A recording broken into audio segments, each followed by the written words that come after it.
오늘은 대중교통으로 갈 수 있는 새로 생긴 명소 두 곳을 소개해 드리겠습니다. 특히 가을이 한창인 지금 가시면 정말 좋은 곳들입니다. 오늘의 출발지는 서울역 2번 출구입니다. 서울역에는 두 곳의 역사가 있는데요. 옛날 서울역은 지금은 문화역 서울 284라는 이름으로 함께 숨을 쉬고 있습니다. 서울역은 100년이란 세월 동안 수많은 이별과 만남이 오갔던 곳입니다. 낡은 시계탑 아래 세월의 흔적이 고스란히 남아있고 기차 대신 전시와 예술이 오가는 공간이 되었습니다. 올해는 서울역이 생긴 지 100년이 되는 해라 더욱 뜻깊고 그동안 개방되지 않았던 공간도 열렸습니다. 예전에는 기차가 빠르지 않아서 침대 열차가 많았다고 하네요. 그 옛날 사용했던 물품들을 보고 있으면 시간은 멈춘 듯 고요하지만 그 속에 여전히 사람들의 이야기가 흐르고 있습니다. 이곳에 서 있으면 마치 오래된 기차가 다시 출발을 기다리는 듯한 착각이 듭니다. 넓은 로비 옆에는 3등 대합실이 있습니다.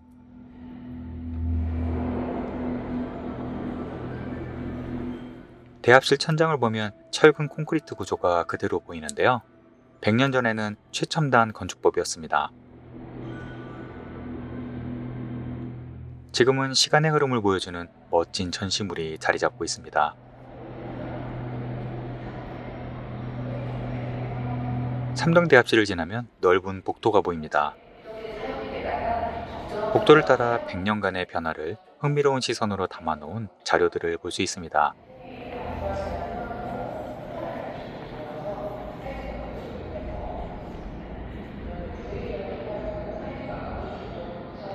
복도 왼쪽에는 1등, 2등 대합실이 있습니다. 3등 대합실에 비해 규모가 작지만 천장에는 샹들리에가 있고 장식이 많은 것이 특징입니다.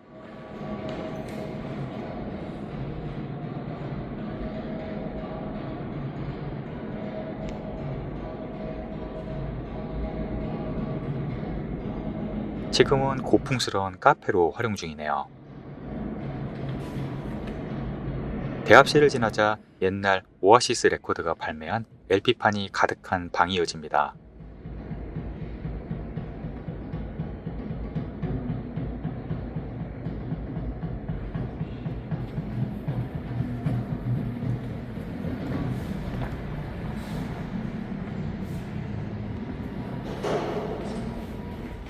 미로 같은 복도를 지나면 그 당시 복장을 재현해 놓은 방도 있습니다.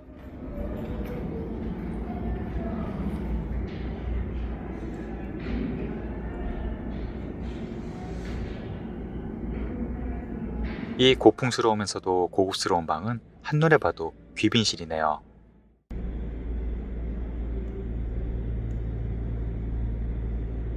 오래된 서울역의 지하로 가면 이번에 개방된 비밀스러운 4번 플랫폼을 만날 수 있습니다.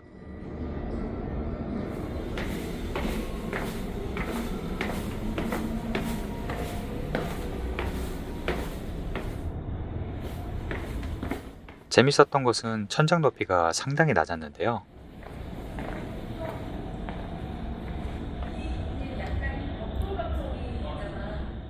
낮은 복도를 지나가면 상상하지 못했던 곳으로 이어집니다.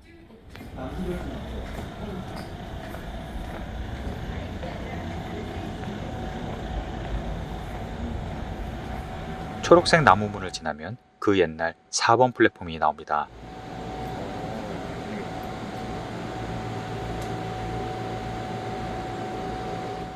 지금은 이용하지 않는 플랫폼이지만 올해 특별히 개방했습니다.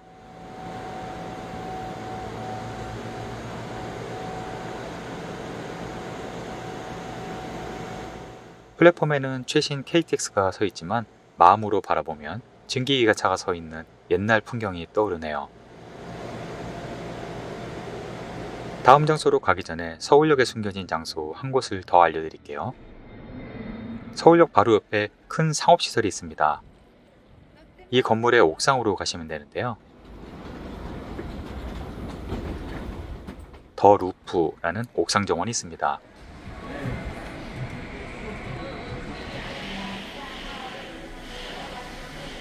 주차장을 지나가면 넓은 정원이 펼쳐집니다.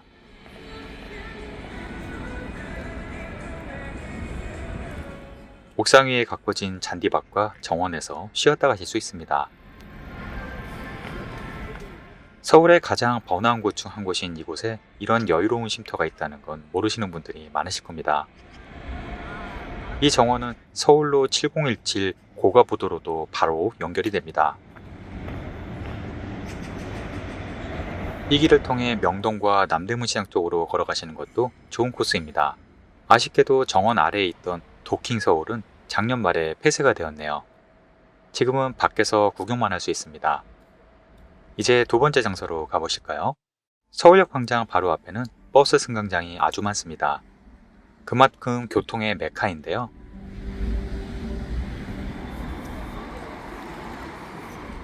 저희는 중간에 있는 5번 승강장으로 갈 겁니다. 여기에서 402번 버스를 탈 건데요. 배차 간격은 5분 정도로 짧아서 좋습니다. 요새 날씨가 좋아서 2층 투어버스를 타도 좋겠는데요. 402번 버스는 국보위로 남대문을 끼고 한 바퀴 돌아서 언덕으로 올라갑니다.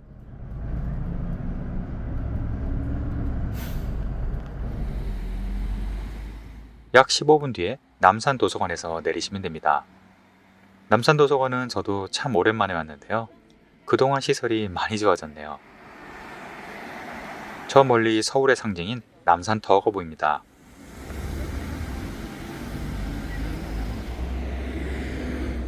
이곳에 10월 25일에 새로운 남산 하늘숲길이 개장하였습니다. 남산을 오르는 코스 중에 가장 편하고 멋진 코스입니다.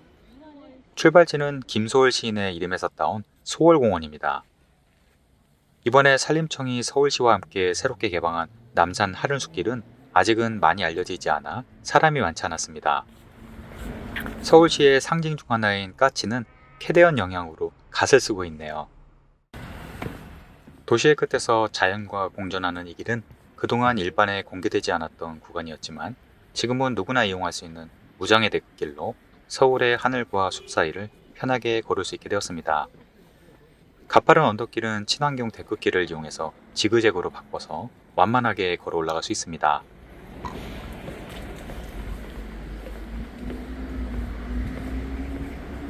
데크길 아래로는 도심의 도로가 이어지고 그 위로는 화려한 단풍나뭇잎 사이로 새소리가 들립니다. 죽은 나무들은 이렇게 곤충호텔로 새 생명을 얻었습니다.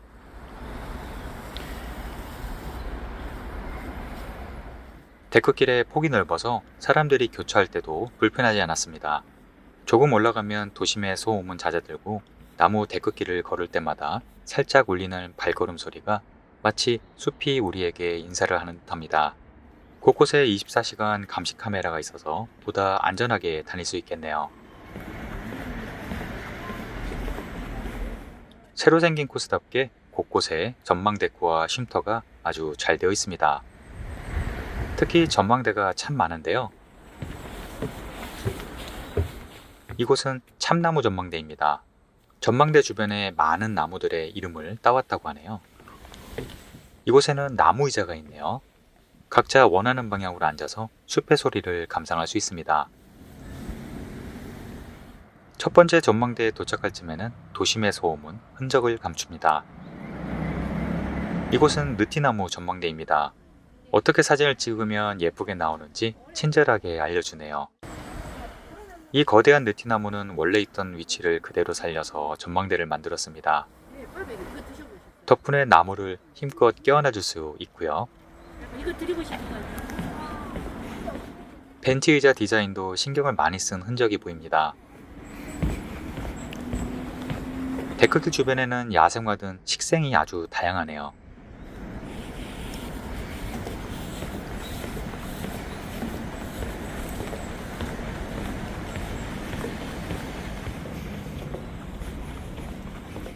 이 코스의 전체 길이는 약 2.4km 정도인데 쉬엄쉬엄 1시간 정도 걸립니다. 이곳은 솔빛 전망대입니다. 메인 코스에서 잠시 벗어나서 다녀올 수 있습니다.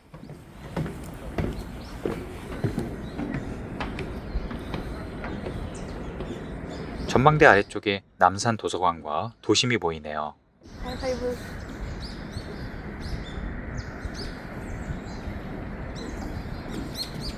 남산에는 특히 까치가 참 많습니다.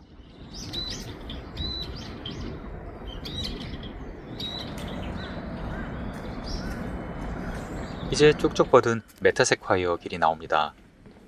남산하면 소나무가 먼저 떠오르지만 다양한 수종들이 참 많습니다.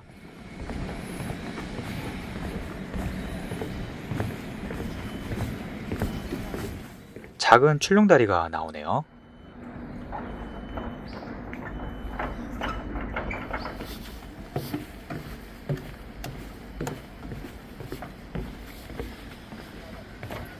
여름에 비가 많이 오면 이곳에 작은 폭포가 생길 것 같습니다.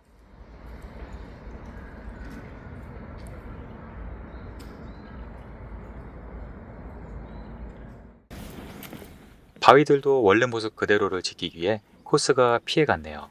이런 작은 노력들이 꼭 필요합니다. 개인적으로 가장 멋졌던 하늘 전망다리 구간입니다. 여기에서 종점까지의 구간은 마치 설악산의 한 곳을 떼어온 느낌이네요.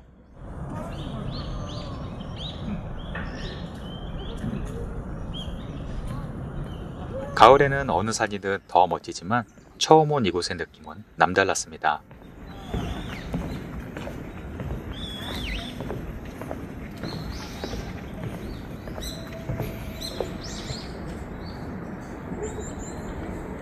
이제 남산타워가 한층 가까워졌습니다.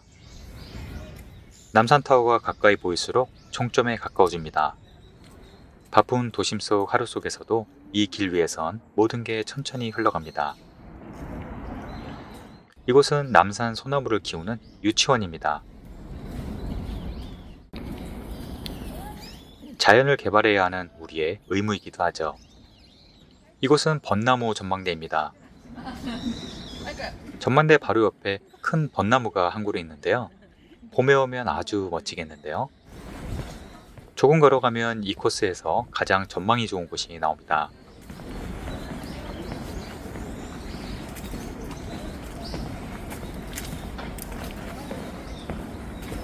이곳은 노을 전망대인데요. 이름 그대로 노을을 감상하기 좋은 곳입니다. 세계적인 도시 서울의 모습과 붉은 노을의 조화가 환상적이라고 합니다. 다음에는 일본 시간에 맞춰 와봐야겠네요. 남산답게 소나무숲도 빼놓을 수 없습니다. 애국가에도 나오는 남산 소나무숲은 정말 특별합니다.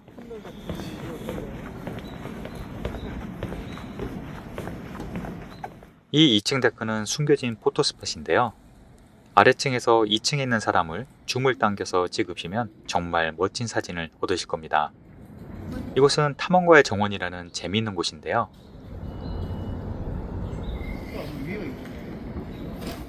오래된 폐건물은 옛날 가압 펌프 시설이라고 합니다.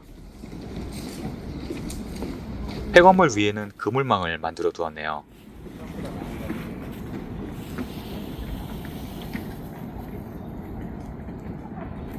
바로 옆에는 바위 위에 만든 쉼터도 있습니다.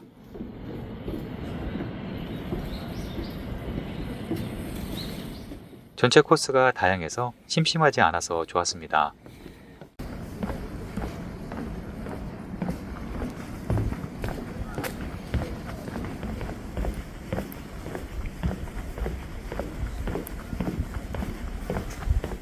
드디어 남산타워가 보이는 포토스팟입니다. 이렇게 생긴 노란색 표지판이 나오면 꼭 사진을 찍어보세요. 코스의 정점은 건강공원입니다. 예전에는 큰 숲속 헬스장이 있었는데 지금은 공원으로 바뀌었네요. 가을에는 어느 산이든 예쁘지만 남산의 새로운 모습도 참 예뻤습니다. 여기에서 다시 복귀할 수도 있지만 저는 남산타워 방향으로 올라갔습니다. 안전하게 올라갈 수 있는 남산 연결 안전 데크길이 있습니다. 도로에는 버스와 자전거들이 다녀서 안전하게 데크길로 올라가시길 바랍니다.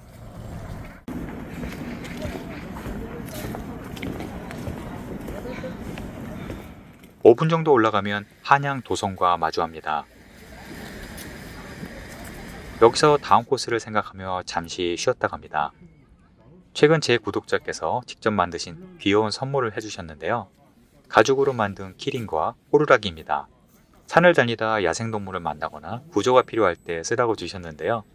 쓸 일이 없어야겠지만 너무 감사드립니다. 조금 가면 남산타워 정류소입니다. 오직 버스만이 여기까지 올라올 수 있는데요. 캐대원 열풍 덕분에 외국인들이 아주 많아졌습니다. 여기까지 왔으니 오랜만에 남산타워도 가봐야겠네요. 오래된 도성과 단풍, 초현대적인 도심의 조화는 정말 특별합니다.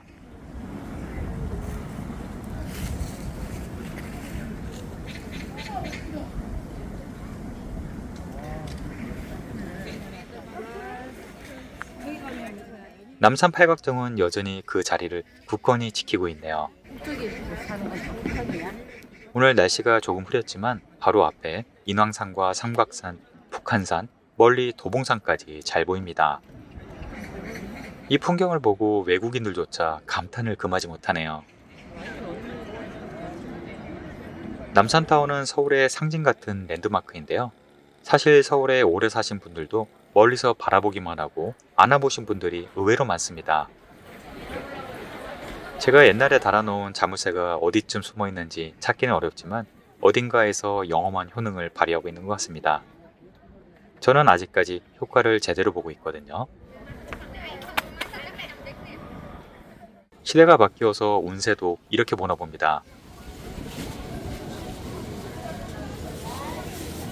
자기 띠에 맞는 곳에 동전을 넣으면 운세를 내어주네요.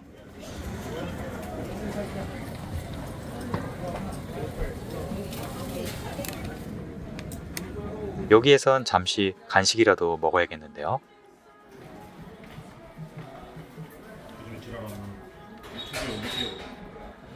멋진 경치를 바라보며 먹는 컵라면은 조금 뒤에 먹을 메인 코스도 있게 해주네요.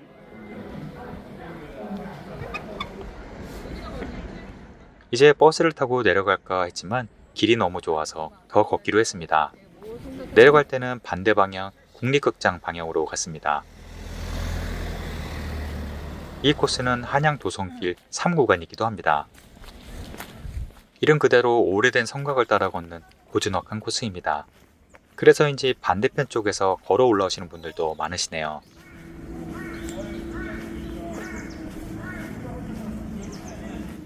도심 속에서 이렇게 짙은 소나무 속 향기를 맡을 수 있다니 놀랍습니다.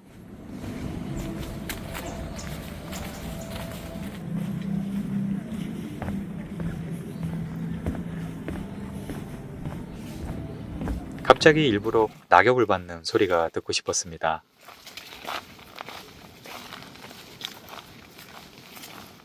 낙엽을 밟으며 좋은 가니 특별한 코스가 나타납니다. 이곳은 작년에 오픈한 소나무 힐링 숲길인데요. 약 1km 정도 길이의 순환 코스입니다. 이름 그대로 100년이 넘은 소나무들의 솔향과 다양한 야생화의 향기가 코끝을 간지르는 코스입니다. 한 바퀴 도는데 30분 정도면 되니 놓치지 마시고요. 이 소나무 힐링 숲을 걷다 보면 도시의 공기와는 다른 리듬이 느껴집니다. 숨은 조금 더 깊어지고 걸음은 조금 더 느려집니다. 바쁘게 살아온 시간 속에서 멈춤이란 단어를 떠올리게 하는데요. 남산이 우리에게 내어준 작은 쉼터입니다.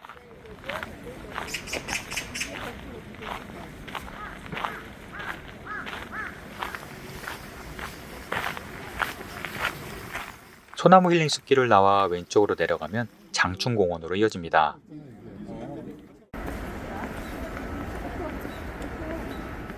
숲길이 끝나고 다시 사람 냄새 나는 거리로 들어섭니다.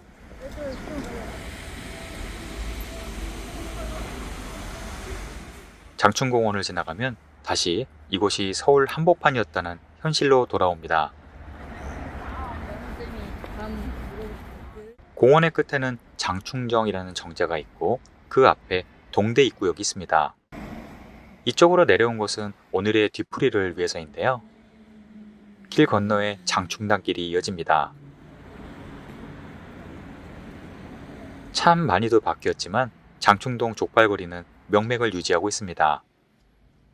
1960년대부터 이어져 온 이 족발거리는 서울의 오래된 맛이 살아있는 곳 중 한 곳입니다. 요새는 배달이 워낙 잘 되어 있어서 집에서도 족발을 편하게 먹을 수 있지만 예전에는 갓 삶은 족발을 식당에서 바로 먹어야 했던 기억이 납니다. 이젠 흔하게 먹을 수 있는 족발이지만 긴 산책을 마친 뒤 추억을 반찬 삼아 하루의 이야기를 천천히 풀어봅니다. 이곳에 오면 태극당도 꼭 들리는 곳 중 한 곳입니다. 태극당은 1946년에 오픈한 서울에서 가장 오래된 빵집 중 하나로 알려져 있습니다. 그만큼 역사도 깊고 옛날 맛 그대로 지켜가려고 노력하는 곳입니다. 내부는 여전히 고풍스럽고 빵 종류도 옛날 빵 종류 그대로입니다. 요새 유행하는 최신 메뉴들은 없지만 예전의 맛을 찾는 분들께는 오히려 귀한 곳이 되었습니다. 저는 빵을 그리 좋아하진 않지만 가족들을 위해 한가득 담아갑니다. 오늘의 코스는 새로 생긴 도심 속 명소 두 곳을 연결한 트레킹 여행이었는데요. 가족들과 함께 하셔도 무리가 없는 쉬운 코스입니다. 오늘도 시청해주셔서 감사합니다.